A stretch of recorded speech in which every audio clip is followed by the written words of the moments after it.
자, 수작업으로 선 연습하는 방법 간단하게 설명드릴게요. 자, 일단 종이가 있으면 자, 요 종이에다가 짧은 선을 먼저 연습합니다. 뭐 연필 쥐는 방법은 어떻게 쥐셔도 크게 상관은 없는데요. 근데 이제 쥐실 때에는 이거 보조를 좀 끄고, 자, 연필을 쥐실 때는 최대한 가볍게 쥐시고, 그리고 최대한 너무 가깝게 쥐지 않도록 좀 주의를 하시는 것이 좋습니다. 그래서 어느 정도는 이제 연필에서부터 한 요 정도쯤의 간격은 좀 떨어지는 듯한 느낌으로 이제 연필을 쥐어 주시는 게 중요하고요. 그리고 요렇게 쥔 상태, 뭐 요렇게 쥐시든 아니면 요렇게 쥐시든 뭐 어떤 방법, 요렇게 쥐시면 사실 그림을 그리기가 좀 힘들 수도 있어요. 이렇게 쥐시는 분들은 조금 바꾸실 필요는 있습니다. 연습을 노력을 해주실 필요가 있어요. 어느 손가락이든 손가락에 어느 하나는 걸려야 됩니다. 새끼 손가락에 걸리든 중지에 걸리든 검지에 걸리든, 저 같은 경우는 검지에 걸리고 있고요. 자, 그래서 이렇게 선을 그을 때 한번 그어볼게요. 먼저 짧은 선 그리기. 자, 이렇게 옆으로 긋는 선을 먼저 그어보시고요. 진한 선으로 짧은 선을 최대한 비슷한 간격으로 긋는다라고 생각을 하시면서 약간씩 흔들려도 크게 상관은 없어요.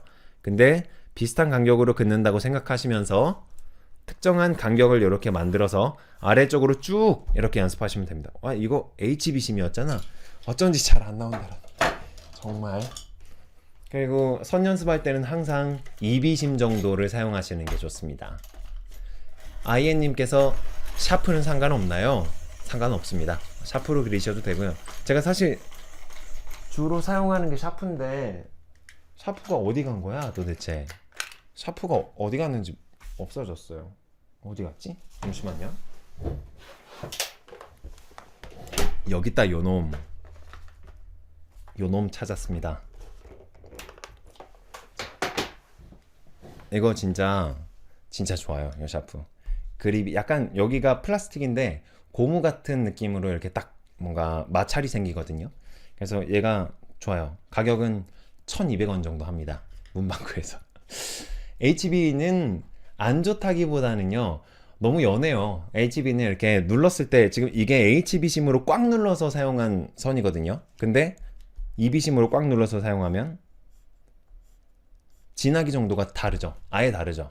자, 요거는 꽉 누른 거고, 이거는 HB심으로 꽉 누른 거고, 이건 2비심으로 꽉 누른 거예요. 자, 약간 더 떼서. 자, 어때요? 확실하게 좀 다르죠, 그쵸? 그래서 이런 느낌으로 해서, 자, 옆으로 긋는 선 하나, 그리고 위에서부터 아래로 긋는 선 하나. 자, 이렇게 해서 최대한 천천히 긋는 게 좋습니다. 중요합니다.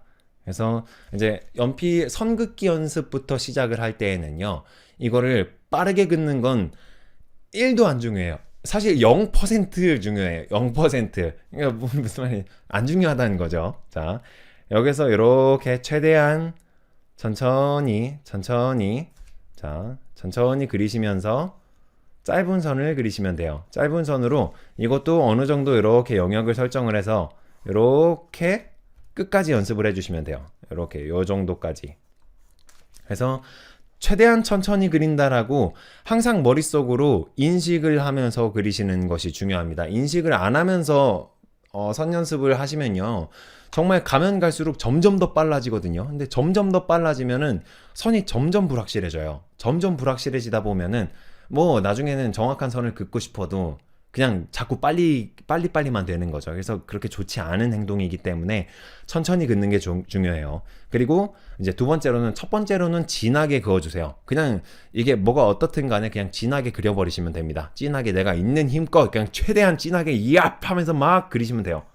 이렇게 하시면 되는데, 근데 이렇게 한번 연습을 처음부터 끝까지 쫙 진행하셨다가 그 다음에는 이제 한 템포 쉬고 바로 연결해서 제가 그 다음 과제를 내드리는 걸 하면은 좀 힘들어요. 자, 한 템포 좀 쉬고 물도 마시고 화장실도 갔다가 방구도 한번 끼고 이렇게 다시 돌아와서 이번에는 천천히 그림을 그리되 최대한 연한 선으로 그리는 연습을 하시는 겁니다. 연한 선으로요. 여기에서 힘을, 지금 내 손에 있는 모든 힘들을 다 뺀다고 생각하세요. 그냥 얘가 약간 그냥 걸쳐져 있는 거예요. 이렇게 연필이 이렇게 흔들리면 흔들어지는 느낌으로. 그래서 얘를 자, 이렇게 한번 그려볼게요. 여기서부터 이렇게 정말 연한 선이 나오죠. 제가 이비심을 사용하라고 말씀을 드리는 이유가 이비심을 사용하면요. 정말 연한 선에서부터 정말 진한 선까지 자유자재로 자유롭게 만들 수가 있거든요. 그래서 이비심을 사용하라는 말씀을 드리고 있습니다. 근데 HB심을 사용을 하면 연한 선은 뭐 한없이 연한 선은 그릴 수 있겠죠. 근데 요 정도의 두꺼운 진한 선을 그리기는 힘들어요. 근데 이제 2비심에서 뭐 3비, 4비, 5비, 6비 이렇게 넘어가다 보면 이제 연필이 약간 물컹물컹해지기 시작합니다. 얘네들이 이 결정이 이렇게 뭉쳐져 있는 정도가 점점 풀어지기 시작해요. 그래서 이렇게 샥 그림을 그렸을 때 그 결정들이 흑연 결정이 너무 연하니까 이렇게 맺혀져 있는 강도가 너무 연하니까 그냥 있는 그대로 진하게 그냥 쫙 묻어 나오는 거거든요. 근데 HB심은 얘가 진짜 단단하게 빡 결속돼 있어요. 빡. 그래서 아무리 진하게 써도 막 얘네들이 꽉 결속돼 있으니까 표면 부분만 조금씩 깎여 나가는 거란 말이에요. 그러니까 엄청 얇은 선이 나올 수밖에 없습니다. 약한 선, 연한 선. 그래서 그 중간 정도쯤에 모든 선이 표현이 가능한 게 이비심이라고 생각해 주시면 될 것 같아요. 그래서 이비심을 사용하라고 하시는 겁니다. 몰지님 어서 오세요. 반갑습니다. 네. 그래서 이렇게 최대한 연한 선으로 연한 선 얼마나 연한 선인지 보이시나요? 어쨌든 이렇게 연한 선으로 자 이것도 마찬가지로 영역을 쫙 설정해서 이렇게 쫙 그리고 최대한 채워주시면 돼요. 이렇게 이게 손에 힘이 안 빠지는 사람들은요 요 연습을 정말 많이 하실수록 좋습니다. 그냥 연하게 선을 이렇게 그어서 그냥 쫙 어떤 공간을 채워주신다고 생각하시면 돼요. 쫙 그래서 쫙 채워준다. 이렇게 생각을 하시면서 작업을 하시면 좋습니다. 선 그을 때 속도는 최대한 천천히. 저는 이렇게 막 쭉쭉쭉쭉 그었는데요. 이 연하게 긋는 선을 긋더라도 최대한 천천히 차분하게 느리게 긋는 연습을 하시는 것이 좋습니다. 실제로 이렇게 캐릭터 같은 것들을 그릴 때에도요. 막 손에 힘 빼고 그으니까 선이 흔들려요. 선이 흔들릴 수 있습니다. 왜 그러냐면 처음에 안 익숙하니까 그런 거예요. 근데 선이 저도 그림을 그릴 때 선이 흔들리거든요. 그러니까 막 흔들리는 선으로 그냥 그림을 그려요. 선이 흔들리는 게 안 좋은 게 아니라 흔들리는 선으로도 표현을 잘 해낼 수 있는 게 중요한 겁니다. 그래서 실제로 자 제가 필통 같은 걸 그려볼게요. 자 이렇게 이거는 제가 일부러 흔들려고 이렇게 선을 흔드는 게 아니라 실제로 그냥 그리는 거예요. 자, 선이 어떤가요? 정말 예쁘게 그어졌나요? 정말 간결하게 정말 예쁘게 그어졌나요? 자, 직선이 아주 미적이죠. 이 곡선이 아주 심미적인 아주 완벽한 곡선이 그어졌나요? 그래서 이렇게 그어졌어요.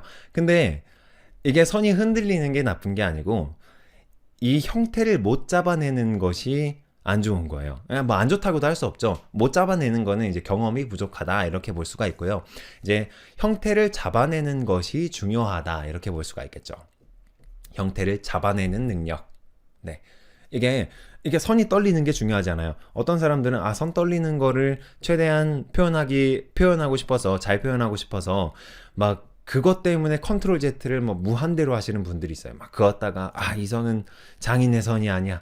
다시 한 번 더 쫙 했다가 이 선도 아니야. 컨트롤 Z 무한 컨트롤 Z 쫙 이 선도 아니야. 쫙 이거는 더 아니야 이러면서 캐릭터 하나 그리는데 심지어 그 만화를 그릴 때도요. 컷이 이렇게 한 페이지에 이렇게 컷이 있으면 이 컷에서 이렇게 컷들이 막 여러 개가 나눠지잖아요. 이렇게 막 여러 가지의 컷들이 있다라고 가정을 하면 여기에 들어가는 컷, 뭐 별로 중요하지도 않잖아요, 사실. 작은 컷일수록 중요하지가 않거든요.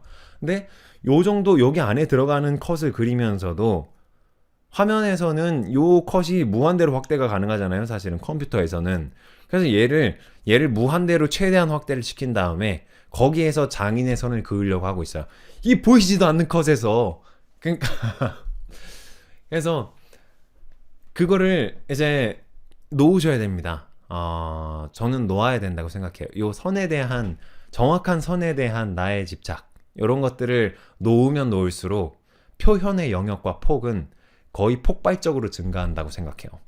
네. 그러니까 여러분들 최대한 이렇게 막 약간 이렇게 흔들리는 선이, 여기다 칫솔 한번 그려볼게요. 칫솔 그릴 때 칫솔이 정확하게 일직선이잖아요. 근데 봐요. 이게 정확하게 일직선인가? 근데 일직선처럼 보이는 게 중요한 거죠. 일직선처럼 보이는 게 중요합니다. 아시겠죠? 정확한 건 중요하지 않아요. 얘가 이것처럼 보이도록 표현하는 것, 이게 가장 중요합니다. 자, 그래서 그림을 그리는 사람들은 묘사력이 중요한 게 아니라 표현력이 중요하다고 생각하잖아요. 뭐 이런 말 들어보신 적이 있으신가요? 그래서 표현하는 게 중요하다라고 한다는 것은 그 안에 묘사도 다 들어가 있어요.